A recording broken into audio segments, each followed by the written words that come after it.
Esse corte é um oferecimento de BetSul, sua bet de norte a sul. 100% regulamentada, segura. Para apostar, é só apontar o celular pro QR Code ou clicar no link da descrição. Dudu, eu vou puxar pra você, irmão. Foi até você que inicializou esse assunto.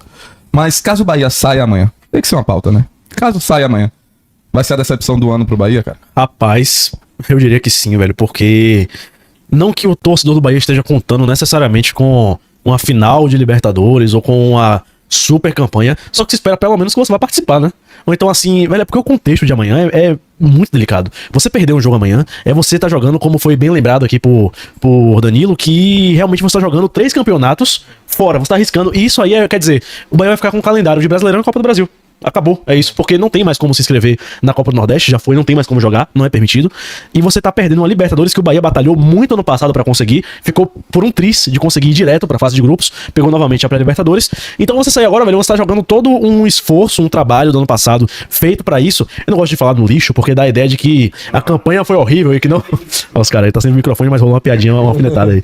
Que fica sem nada, entendeu? Então assim, velho, a campanha foi boa ano passado, apesar de que, fora de casa, decepcionou muito, mas pelo menos fez o dever de casa de Bahia, ganhou basicamente todos os jogos dentro de casa. Ficou bem classificado, etc. Mas amanhã é determinante, velho, porque sem chover no molhado, pra mim sim, é a grande decepção do ano, se não passar, é a grande frustração, e a questão é o que vai fazer depois disso. Pois é. Porque a frustração, o momento da frustração vai acontecer, beleza, caso venha a acontecer, você passa, a galera vai se reunir, vai conversar, cada um vai pra casa, vai ter um dia de folga e depois todo mundo vai treinar. Mas e aí o resto do ano? Como é que vai ficar a cabeça do torcedor e talvez até do elenco? Isso afeta um pouco, velho. Isso afeta. Isso deixa a galera meio abalada, porque você tá se preparando e talvez o que possa doer mais, isso pelo amor de Deus, eu tô torcendo que o Bahia perca, não. É pra mim, enquanto jornalista, é ótimo que o Bahia passe, que Bahia e Vitória vão sempre o mais longe possível pra gente da mídia, o ideal é isso. Mas assim, caso isso aconteça, velho, é um baldaço de água fria e você recuperar isso aí na mente de um jogador que tava se preparando e o fator determinante que é saber que o time é muito melhor, vai ficar martelando na cabeça assim, velho. Então amanhã é muito delicado. Não pode perder. Não pode nem pensar nessa... É que nem ano passado, trazendo pro Vitória, quando eu perguntei pra Fábio na coletiva.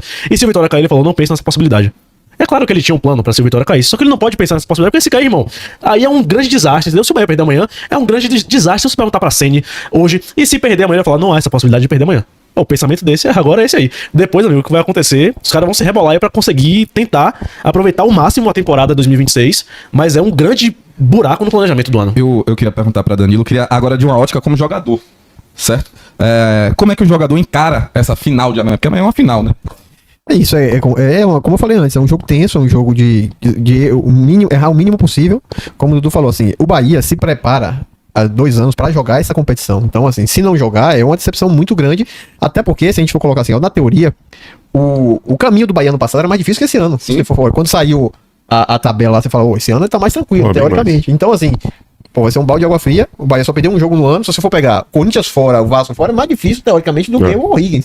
Só que aí deu esse vacilo no jogo fora de casa, como o Barbaço falou, eu acho também que cometeu esse erro, porque assim, o Bahia, não adianta você querer fugir do que você é, da sua característica. Perfeito. Por um time tal, por um jogo tal. Vou jogar lá contra o Grêmio no Rio Grande do Sul. Se você for querer espelhar com o que o Grêmio faz, você vai, porque você foge do que você sabe fazer. Sim. Então, assim, minha opinião, acho que errou nessa situação, acho que a partir do momento que Everton não joga, você tem que colocar um jogador que seja o mais próximo possível dele. Senão você perde aquilo ali que o Bahia tem de melhor. O cara que vai parar o jogo, vai cadenciar, vai acelerar na hora que precisa acelerar, porque Everton também faz isso, né? Na hora que todo mundo acha que ele dá uma bola assim que, enfim. Então acho que o Bahia, Rogério, né, acho que cometeu esse pequeno erro e que custou caro, porque hoje o jogo tá muito mais tenso do que deveria estar. Sim. Mas isso também pode trazer um ponto legal, né? Que aí os caras entram com aquela situação, eu preciso ganhar, eu preciso jogar o meu melhor, porque ano passado eu tava na Fonte Nova, empatou fora de casa, o jogo contra o primeiro... Boston River. O Strongest. Não, então, desculpa, foi o segundo. Da fase de grupo. O Boston River. Boston River. O jogo lá foi horrível. Não, e aqui também ficou 0x0 tenso, porque eu sei que Gianluca fez aquele gol de cabeça. Foi. Um alívio. Sim. Mas o Bahia não jogou 50% quer saber jogar, porque sabe aquela coisa, você tomar um gol... Ansiedade, nervosismo. Aquela coisa assim, é jogo eliminatório, então assim... Os caras têm que entrar amanhã fazendo o melhor. Eu acho que a grande diferença... Desculpa, Barbas, mas só pra pontuar pra você. A grande diferença do ano passado pra esse ano é porque a gente, ano passado, tinha um fator chamado altitude. E o time no primeiro jogo sabia que poderia performar muito melhor no segundo devido à altitude. Esse ano não. Esse ano o Bahia perdeu o primeiro jogo na bola. O Bahia jogou mal o primeiro jogo. E eu acho que é isso que deixa uma preocupação a mais pro torcedor, né, Barbas? Assim, pro torcedor, não só isso, né? Eu acho que o fator altitude e o fato de retornar com um empate de lá... É uma perspectiva anterior à partida, assim. O torcedor acreditava que empatar lá era como se fosse vencer, porque você tinha mais de um adversário. E você perder no Chile é algo assim que, de certa maneira, não era o que o torcedor imaginava, porque ali estava sendo só avaliado o nível técnico, né? Em tese, das equipes.